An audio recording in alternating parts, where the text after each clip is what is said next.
ইয়াউমা ইয়াফিরুল মারউ মিন আখিহি ওয়া উম্মিহি ওয়া আবিহি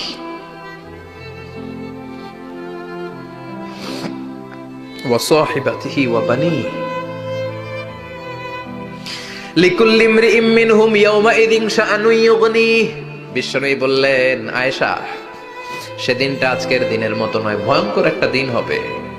বাবা ছেলেরে চিনবে না, ছেলে বাবার চিনবে না, মা তার মেয়েরে চিনবে না, মেয়ে তার মারে চিনবে না। মা আর মেয়ের ভালোবাসার চেয়ে বড় ভালোবাসা হতে পারে? বাবা ছেলের ভালোবাসার চেয়ে বড় ভালোবাসা? স্বামী স্ত্রীর ভালোবাসার চাইতে বড় ভালোবাসা দুনিয়ায় আছে? স্বামী স্ত্রীরে চিনবে না, স্ত্রী স্বামীকে চিনবে না,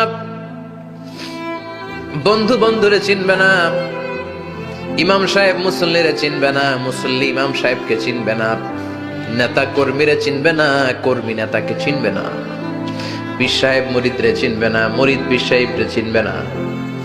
লিকুল্লি ইমরিইম মিনহুম ইয়াউমাইযিন শাআনুন ইউগনি। ও আয়েশা, তুমি পোশাক নিয়ে ব্যস্ত, সেদিন বাবাই তো ছেলেরে চিনবে না, মা মেয়েরে চিনবে না, কেউ কাউরে চিনবে না, সবাই পাগল পড়া হয়ে থাকবে। নিজের চোখের পানি, নাকের পানি, নিজের ঘামের পানিতে নিজেই কিয়ামতের দিন সাতরা বেড়ে। আয়েশা, আল্লাহু আকবার। সবাই ক্লান্ত শ্রান্ত, পেরেশান, ঘর্মাক্ত ক্ষুধায়, সবাই অস্থির ক্ষুধার্ত। সূর্যটা মাথার একেবারে কাছে চলে আসবে, সূর্যের তেজদীপ্ত তাপে মাথার মগজগুলো ভাতের মাড়ের মতো গলে গলে নাকের ছিদ্র কানের ছিদ্র দিয়ে বেয়ে বেয়ে পড়বে। কেন ইমাজিন, চিন্তা করতে পারেন? জিহ্বাটা কুকুরের মতো ঝুলতে থাকবে, নাভির সামনে এসে নাভিস্থল পর্যন্ত জিহ্বাটা ঝুলতে থাকবে। সবার মুখে চিৎকার, ইয়া নাফসি, আল্লাহ বাঁচাও। কানা মিকদারুহু 50 আলফা সানা, 50,000 বছর হবে কিয়ামতের সেই দিনটা। পাগল হয়ে যাবে, পাগল। আমি মুখোমুখি হতে যাচ্ছি সেদিনের, আপনি মুখোমুখি হতে যাচ্ছেন, আমরা সবাই সেদিনটা দেখতে যাচ্ছি। চিল্লায় এখন ঠিক কিনা? ও আয়েশা, লিকুল্লি ইমরিইম মিনহুম ইয়াউমাইযিন শাআনুন ইউগনি। এমন ভয়ঙ্কর দিন হবে, এমন ভয়ানক পরিস্থিতি হবে রে আয়েশা, বাবা মা চিনা যাবে না, পীর সাহেবরে চিনা যাবে না, কেউ কাউরে চিনবে না। আল্লাহ তুমি আমারে বাঁচাও, বাঁচাও বলে যে মাথাটা একবার উপরের দিকে করবে, কার গায়ে জামা আছে কার গায়ে জামা নাই সেদিক নজর দেওয়ার সময়টাও কেউ পাবে না রে আয়েশা। ওই নজরই থাকবে না, সবাই দাঁড়িয়ে যাবে। আল্লাহ বললেন, কাআন সাফসাফা, লেভেল প্লেন ফিল্ড আমি করে দেব। লা তারা ফিহা ইওয়াজান ওয়ালা আমতা, উঁচু নিচু নাই, একেবারে সমান। কিয়ামতের ময়দানটা কেমন হবে? চিৎকার করে বলেন, কেমন হবে? সমান হবে, সবাই দাঁড়াবে।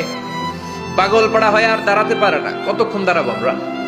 50,000 বছর আমাদের দাঁড়িয়ে থাকতে হবে। মানুষ পাগল হয়ে সাইয়েদনা আদমের কাছে যেয়ে বলবে, আবাল বাশার, ও সব নবীদের পিতা, আদি পিতা, আর তো দাঁড়িয়ে থাকতে পারি না। আল্লাহরে বলেন বিচার কার্য শুরু করতে। এসপার ওসপার একটা হয়ে যাক, হয় জান্নাতি নয় জাহান্নামী, আগে বিচার শুরু করতে বলেন। সাইয়েদনা আদম বলবে, আমি পারবো না, কারণ নবীও উম্মত চিনবে না, উম্মত নবী চিনবে। সবার এক জিকির, ইয়া নাফসি, সবার জিকির কি? আরো জোরে বলেন, কি জিকির? সেদিন কিন্তু নবীরা উম্মতকে চিনবে না, উম্মত নবী চিনবে না, তাইলে পীর আর মুরিদের তো কোনো সম্পর্কই থাকবে না। চিল্লা এখন ঠিক কিনা? চিনবে না, কেউ কারো পরিচয় দিতে চাইবে না। ভয়ানক এক পরিস্থিতি। এজন্য এটারে বলে কিয়ামতের ময়দান। দুনিয়াতে কোনো ভয়ঙ্কর পরিস্থিতিতে আমরা বলি কিয়ামত, কি বলি? কিয়ামত। সাইয়েদনা আদম বলবে, আমি পারবো না, আমার কাছে এসে লাভ নাই, তোমরা নূহ আলাইহিস সালামের কাছে যাও। সাইয়েদনা নূহ বলবে, পারবো না। ইব্রাহিম আলাইহিস সালাম বলবেন, পারবো না। মুসা আলাইহিস সালাম বলবেন, পারবো না। সাইয়েদনা ঈসা আলাইহিস সালামও বলবেন, পারবো না। তবে ঈসা আলাইহিস সালাম বলবেন, শোনো, এত জায়গায় দৌড়ে যে কোনো লাভ নাই, জায়গা মতন যাও, কাজ হতে পারে। সবাই বলবে, কোন জায়গা বলে দেন। সাইয়েদনা ঈসা আলাইহিস সালাম বলবেন, আজকের এই কঠিন দিনে আমাদের সবার বিপদ, এই বিপদের দিনে কেউ আল্লাহর সামনে দাঁড়াতে পারবে না একজন ছাড়া। ওনার নাম হলো মুহাম্মাদুর রাসূলুল্লাহ সাল্লাল্লাহু। বিশ্বনবী মাকামে মাহমুদে তখন সিজদায় পড়ে থাকবেন। আমরা খুঁজতে থাকবো বিশ্বনবীকে এই কঠিন দিনে, বিপদের দিনে। নবীকে আমরা মাকামে মাহমুদে পেয়ে যাব। বিশ্বনবী সেজদায় পড়ে থাকবেন আর কাঁদতে থাকবেন, 50,000 বছর উনার সেজদাটা লম্বা হবে। এই 50,000 বছর আমাদের জিকির হবে, ইয়া নাফসি ইয়া নাফসি, আল্লাহ আমারে বাঁচাও। আর এই 50,000 বছর বিশ্বনবী জিকির করবেন, ইয়া উম্মতি ইয়া উম্মতি, আল্লাহ আমার উম্মতকে বাঁচাও, আমার অনুসারীদেরকে বাঁচাও, আমার পেয়ারা উম্মতদেরকে তুমি মাফ করে দাও। বিশ্বনবীর কান্না আল্লাহ আর সহ্য করবেন না। সবাই যে বলবে, ও নবী, সব নবীদের কাছে ব্যর্থ মন নিয়ে ফিরে এলাম, আপনি কিছু করেন। আল্লাহ বলবেন, নবী আর কাঁদবেন না, আপনার কান্না আমার সহ্য হয় না, আপনি মাথা তোলেন, একটু তুলেন মাথা। এরপর আসাক নবী মাথা তুলেন, সাল তুতা, আমার কাছে কি চাইবেন বলেন, আমি দেই। ওয়াশফা তুশাফা, শাফাত করেন ও নবী, যার জন্য সুপারিশ করবেন তবে তাদের জন্য সুপারিশ করা হবে যারা দুনিয়ার বুকে কোনো বেদাত তৈরি করে নাই। বিশ্বনবী যা যা শিখিয়েছিলেন ইসলামটারে ওইভাবে মেনেছে, নতুন কিছু ঢুকায় নাই। এদের জন্য বিশ্বনবী দাঁড়িয়ে সুপারিশ করা শুরু করে দিবে। কবুল করবে কে? ওয়াশফা তুশাফা, নবী সুপারিশ করেন, আমি কবুল করে নেব। বিশ্বনবী দাঁড়িয়ে বলবেন, মাবুদ, লিকুল্লি নবীন দাওয়া মুস্তাজাবা, এই দুনিয়াতে সব নবীকে আপনি স্পেশাল একটা দোয়া করার অনুমতি দিয়েছেন, দোয়াটা করলেই কবুল করে নিয়েছেন। আর ওই স্পেশাল দোয়াটা দুনিয়ার সব নবীরা দুনিয়ার বুকেই করেছে, একমাত্র আমি করি নাই। সুবহানাল্লাহ বলেন।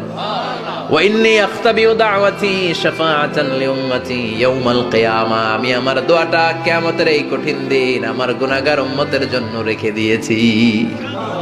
বিশ্বনবী তখন সুপারিশ করতে শুরু করবেন, চিৎকার করে পড়েন আল্লাহু আকবার।